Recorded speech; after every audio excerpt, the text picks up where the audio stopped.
Dear students, very warm welcome and good morning. I, Professor Santosh Kumar Patil, welcome you on our teaching learning platform SM Academy. Dear students, as you know, our college has started very regularly. The classes is going on a very regular basis. However, due to some unexpected and unavoidable circumstances, some dear students are not able to attend the classes, attend the college regularly. For those students, although offline teaching is going on regularly in the classes, we have initiated the new initiative of online teaching also as per the university circular. विद्यार्थी मित्रांनो, तुम्हाला माहिती असेल की offline classes महाविद्यालयामध्ये अत्यंत नियमितपणे सुरू आहेत. सर्व विषय सर्व वर्गाचे तासिक अत्यंत नियमितपणे होत आहे. कॉलेज 7:30 तर 12:30पर्यंत अत्यंत नियमितपणे सुरू आहे. परंतु तथापि काही अपरिहार्य कारणास्तव अनेक विद्यार्थ्यांना महाविद्यालयात येणं शक्य होत नाही. त्यांच्यासाठी विद्यापीठाच्या दिलेल्या दिशानिर्देशाप्रमाणे गाईडलाईनप्रमाणे आपण ऑनलाईन आणि ऑफलाईन अशा दोघं मोडमध्ये टीचिंग लर्निंग अध्यापनाची प्रक्रिया पूर्ण करत आहोत. आणि त्याचाच एक भाग म्हणून मी SM अकॅडमी नावाचं यूट्यूब चॅनल सुरू केलेलं आहे. तिथे FY, SY, TY, FY BSc सगळ्या वर्गाचे सिलेबसचे व्हिडिओ वेळोवेळी रेकॉर्ड करून सविस्तररित्या अपलोड केले जातात. आणि म्हणून मी विद्यार्थ्यांना विनंती करतो की संबंधित विद्यार्थ्यांना विनंती करतो की माझा नवीन व्हिडिओ तुमच्यापर्यंत लवकर पोहोचावा म्हणून तुम्ही त्या SM अकॅडमी यूट्यूब चॅनलला सबस्क्राईब करा. विद्यार्थी मित्रांनो, सर्व द्वितीय वर्ष SYBA इंग्लिश स्पेशल घेतलेल्या विद्यार्थ्यांचं अभिनंदन करत मी DSE 1A म्हणजे आपला ओल्ड स्पेशल पेपर 1 जो आहे 16th and 17th century literature, त्याच्यातल्या पोएट्री सेक्शनला आपण सुरुवात करत आहोत. आणि त्या पोएट्री सेक्शनमध्ये वी हॅव 6 पोएम्स. आपल्याला 6 कविता अभ्यासक्रमाला आहेत. त्याच्यातली पहिली कविता जी आहे by John Donne, the good morrow, ही आज आपण अभ्यासणार आहोत. Actually we have 2 poems of John Donne for syllabus. आपल्याला अभ्यासक्रमाला 2 कविता आहेत. एक आहे द गुड मॉरो आणि दुसरी आहे द ड्रीम. तर त्या दोघांपैकी जॉन डन यांची पहिली द गुड मॉरो ही कविता आपण अभ्यासायला सुरुवात करूया. Before to turn to the poem, it is very essential to know about the poet.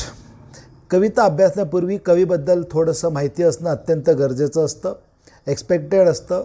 त्या अनुषंगाने I say John Donne was a very famous great metaphysical poet of 16th century. 16व्या शतकातील अत्यंत प्रसिद्ध असे मेटाफिजिकल कवी होते. मेटाफिजिकल म्हणजे काय? The metaphysical word is made by the 2 joint words. Metaphysical हा शब्द 2 जोड शब्दांनी बनलेला आहे. एक आहे मेटा, META. मेटा म्हणजे बियॉन्ड, च्या पलीकडे, आणि फिजिकल म्हणजे about the physical world. Physical world जे आहे, फिजिकल ज्या गोष्टी आहेत त्याच्या पलीकडे असं म्हणून मेटाफिजिकलकडे पाहिलं जातं. मेटाफिजिकल पोएट्री एक स्वतंत्र पोएट्री इंग्रजी साहित्यामध्ये 16व्या शतकामध्ये उदयाला आली. आपल्या बॅकग्राऊंड सेक्शनच्या सिलेबसमध्ये studying the religious, social, political, literary background of the 16th century England, ते आपण डिटेल सगळं शिकणारच आहोत. मेटाफिजिकल पोएट्रीवर स्वतंत्र व्हिडिओ लेक्चर होणारच आहे. पण in short, metaphysical means anything which is beyond the physical world, it is called a metaphysical. तर John Donne हे खूप प्रसिद्ध असे मेटाफिजिकल कवी होते आणि त्यांनी बऱ्याचशा कविता ह्या सॉनेट स्वरूपामध्ये किंवा कवितेच्या स्वरूपामध्ये मेटाफिजिकल लिहिलेल्या आहेत. मेटाफिजिकल टोन असलेल्या लिहिल्या आहेत. Most of the poetry of John done consist metaphysical tone, theme, content and even language also. This poem, The Good Morrow, is written in the year 1633 and it published in a volume Songs and Sonnet. Dear students, as you know, your coming semester exam is going to be held through online mode and objective pattern. Therefore, it is very essential to remember the slight details about the poem, about the poet. So the poem is taken from the volume Songs and Sonnet. It is published in the year 1633. John Donne is a metaphysical poet. या तिन्ही गोष्टी लक्षात ठेवा. कोणत्याही पद्धतीचा वस्तुनिष्ठ objective MCQ येऊ शकतो. What is the title of the poem? The Good Morrow. Morrow here is a short form. Acronym तर नाही म्हणता येणार, but it is the short form of morning. मॉर्निंगचा हा त्या काळात प्रचलित असलेला शॉर्ट फॉर्म आहे. It mean that's the title of the poem is the good morning. सुप्रभात असं हे कवितेचं टायटल आपल्याला म्हणता येईल. मग ही सुप्रभात कुणासाठी? For whom it is a good morrow? It is a good morrow for a beloved. एका प्रेयसीसाठी प्रियकराने व्यक्त केलेली गुड मॉरो सुप्रभात आहे. Basically who is lover here in this poem? It is considered that he is a John Donne and that beloved is his beloved. तर एक प्रियकर आपल्या प्रेयसीला गुड मॉरो म्हणतो आहे because they have fall in love after a long time. And how do he feel in a love? How do he enjoy a true love? What are his observations about a true love? What are his expectations from true love? And what is his consideration about a true love, thoughts about a true love? That has been well portrayed with metaphysical tone by John Donne in this poem, The Good Morrow. So, in the beginning line of the poem or in the first stanza, the poet basically asks 3 questions to his beloved. These are general type of questions. 3 प्रश्न general टाईपने तो आपल्या प्रेयसीला विचारतो. काय म्हणतो पाहतो? प्रेयसीला म्हणतो, I wonder, I surprise. Wonder म्हणजे surprise, मला आश्चर्य वाटतं. बाय माय ट्रोथ, ट्रोथ मीन्स ट्रूथ, सत्य. What thou and I did till we love. So what is the beginning of the poem? In the beginning of the poem, the poet wonders, surprises and asks the question to his beloved that before falling in love with each other, he wonder and surprise what he and she did. हे दोघं एकमेकांच्या संपर्कात येण्याच्या अगोदर, प्रेमामध्ये पडण्याच्या अगोदर इतके दिवस त्यांनी काय केलं असं त्याला आश्चर्य वाटतं. म्हणजे ते दिवस प्रेमात पडण्याच्या अगोदरचे जे होते त्याला असं वाटतं it was nothing but a wastage of time, value of time. वेळेचा दुरुपयोग केला, एक चांगले क्षण आपण असेच निरर्थक वाया घालवले असं कवीला वाटतं.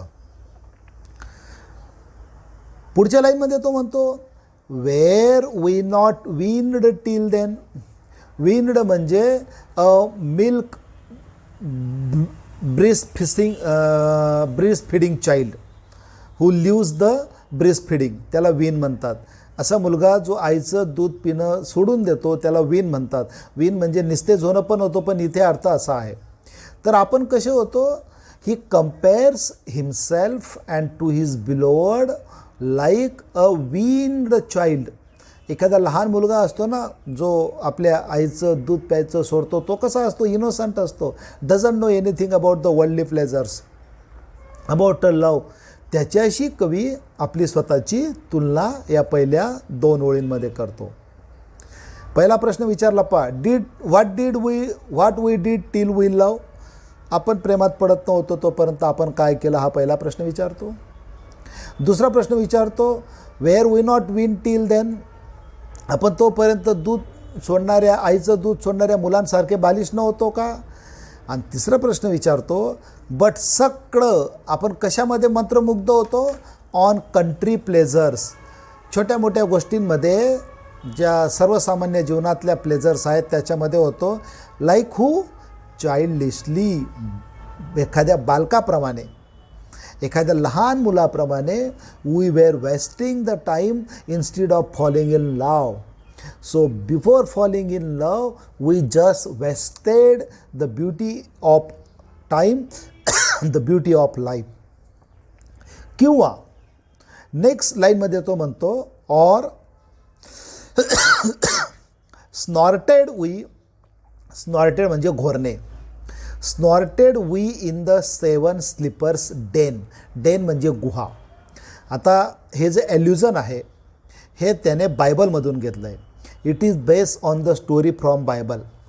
In Bible there is a story that there is an event that काही योद्धे होते, त्यांनी जुलमी राजाला कंटाळून आपला जीव वाचवण्यासाठी एका 7 स्लीपर्स डेन जी होती, डेन म्हणजे गुहा होती, त्याच्यामध्ये आश्रय घेतला जीव वाचवण्यासाठी.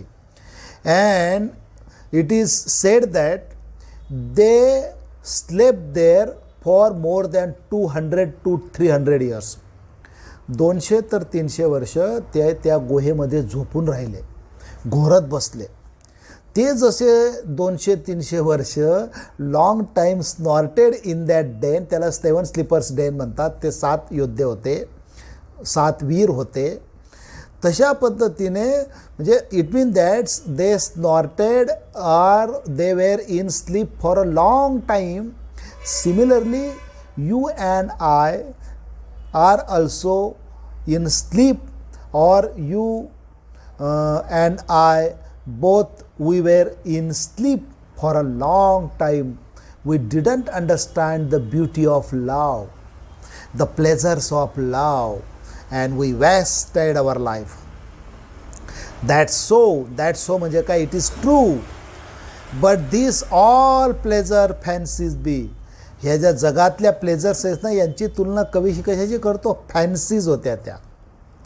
नेक्स्ट लाईनमध्ये कवी म्हणतो, if ever any beauty I did see, if I experience or I have seen any beauty in the world which I desire, जी माझी पाहण्याची इच्छा होती, या पृथ्वी तलावर एखादी सुंदर वस्तू पाहावी, अनुभवावी, ही जी माझी इच्छा होती, अँड गॉड, ती मला मिळाली.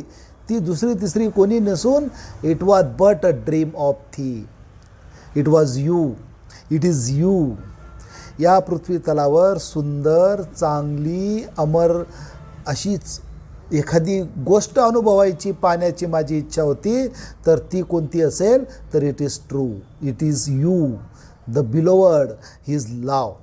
So in the first stanza the poet is praising his beloved. So I think that you might have understand the first stanza. Now turn to the second. And now, good morrow, तुला सुप्रभात, to our waking souls. Waking म्हणजे जागणे, souls म्हणजे आत्मे. आपल्याला जागलेल्या आत्म्यासाठी तुला good morning. Now here the waking soul means that now his real life has been started. He has wake up from the sleep and now he has fallen in love. He is enjoying the beauty of love. Therefore, he is calling it as a waking from the sleep, and he calls it as a waking souls, which was not one another out of fear. You and I were in love because of the true charming and attraction among us. It is not out of fear. It means that our love is made not out of fear or something selfishness. It is made with a true purpose, true intention, with the basics of true love. For love, all love of other side controls and makes one little room and everywhere. Now in these 2 lines the poet says that love is such a powerful thing which controls all sides. जगातल्या सगळ्या गोष्टींना जर काही control करत असेल, it is a love. It is a true love that controls. आणि म्हणून love not only controls the all other sides of the world, but it makes this little room where he and his beloved is enjoying, it is as a one universe. म्हणून तो म्हणतो and makes one little room and everywhere. The little room where the poet and his beloved are staying is nothing but itself, it is an universe. तो जो room आहे ते एक स्वतः विश्व आहे असं कवीला वाटतं. He does not need to go for joy to any heaven or Eden garden that is said in Bible, Paradise Lost. It is here. The room itself is an heaven. It's a great type of universe for him. मग तो म्हणतो let see discoverers to new worlds have gone. You know, the poem is written in the year of 16th century or early beginning of the 17th century. And as a student of history, you might know that the 16th and 17th century was an age of expedition exploration. ते शतक नवीन नवीन शोध महिमा शोधांचं होतं. Columbus, Vasco the gamma, they explored new world, new land. Columbus just explored America आणि Vasco the gamma India. तर त्या लोकांना जाऊ द्या नवीन जग शोधायला. Let see discovers. आणि ते कोणत्या मार्गाने जात होते at that time? The new world for the exploring new world, the peoples were going by the sea journey. मग त्यांना समुद्र मार्गाने जाऊ द्या नवीन नवीन भूमी शोधायला, नवीन जग शोधायला. But this room where you and I both we are staying, आपण जिथे राहत आहोत, it itself is a complete universe. Because the room is filled with a true love, great love. Let maps to other worlds on worlds have shown.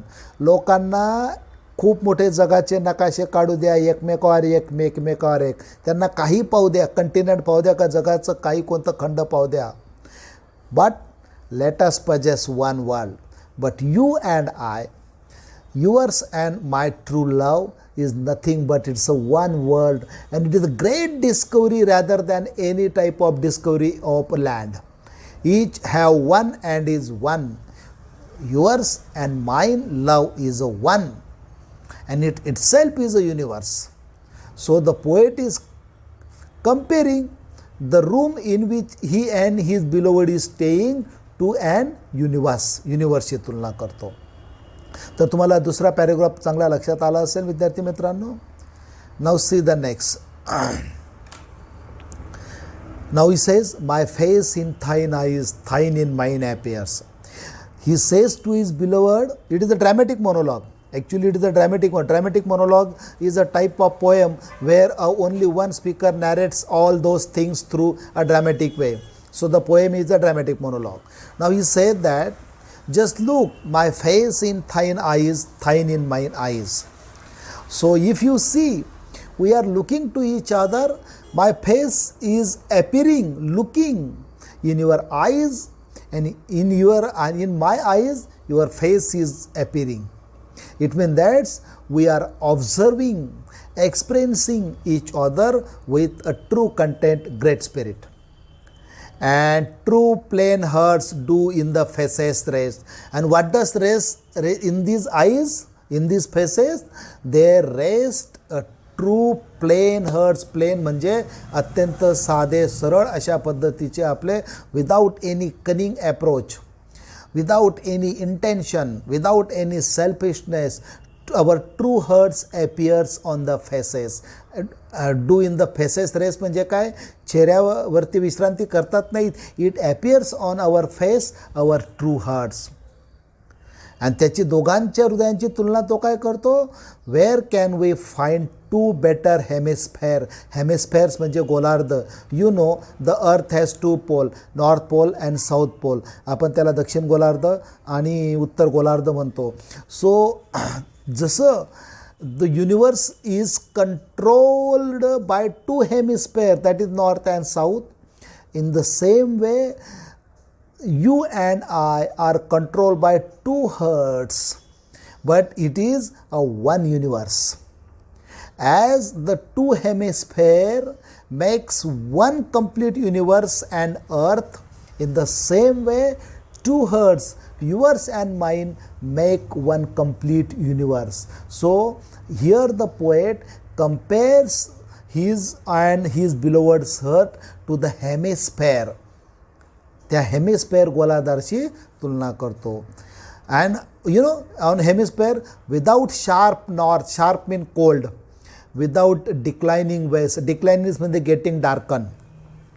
You know, in hemispheres on the north there is a complete cold, snow, Antarctica, etc., and other side there is darkness west. But in our love there is no coldness, there is no darkness. It is shining with a true love.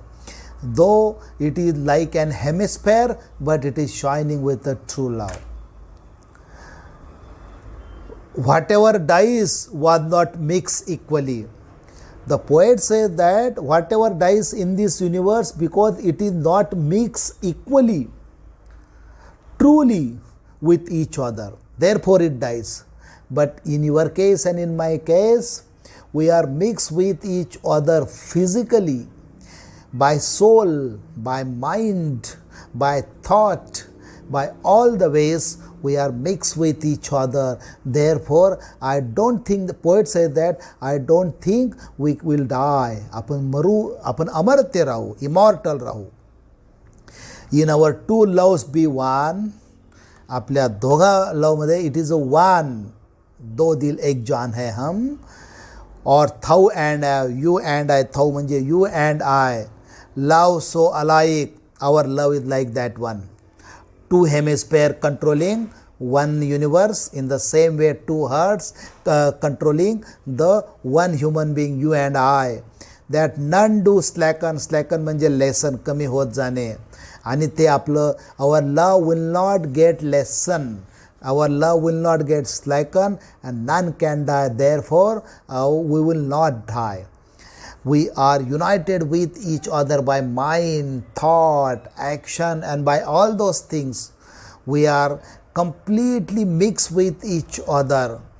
Therefore, our true love will not get slackened, and we will not die, nor can die. आपण मरू शकत नाही. So, dear friends, here in this way, in this love sonnet, in this metaphysical sonnet, the poet is appealing to his beloved about his true love and expressing his true love. He is comparing his true love by different means to his beloved. विविध प्रकारे तो comparison करतो आहे. So, dear students, we have understood or we learn the poem line by line in detail. I hope you might have understand the poem in detail. Although this as all has been made in offline classes in कॉलेजमधल्या offline क्लासेसमध्ये हे सगळं झालेलं आहे. But unfortunately those who are missing the classes due to some unavoidable circumstances, त्यांच्यासाठी हे विशेष पद्धतीची मोहीम आपल्या महाविद्यालयात सुरू आहे. सगळ्या विषयाचे सगळ्या तासिका ऑनलाईन ऑफलाईन दोघं पद्धतीने होत आहेत. नोट्स पण अपलोड केल्या जात आहेत, MCQ अपलोड केल्या जात आहेत, इंटरनल टेस्ट घेतल्या जात आहेत. सो तुम्हाला जेवढं शक्य असेल, please try to attend the college regularly, आणि शक्य नसेल then learn on this for the student of English special. I request that learn here, you will get all detail syllabus here on SM Academy YouTube English channel. And again I request that not for my any business oriented profit, but for you, please subscribe it. ते subscribe करा channel याच्यासाठी की if I post any new video, you will get immediately first, at first. तुम्हाला लगेच ताबडतोब पहिल्याने तो मिळेल, तुम्हाला कळेल. मी जर एखाद्या नोट्स अपलोड केल्या, MCQ अपलोड केल्या, व्हिडिओ अपलोड केला किंवा एखादी सराव चाचणी अपलोड केली, मॉक टेस्ट अपलोड केली तर तुम्हाला ती लवकरात लवकर कळेल. For that please subscribe that channel and continue the learning, online learning on this SM Academy of the English special classes, FY compulsory classes, TY compulsory classes, TY special classes, FY BSc classes. All the classes, all type of lectures are going on a very regular basis here. So thank you for watching the video and keep watching the SM Academy YouTube channel. Thank you very much.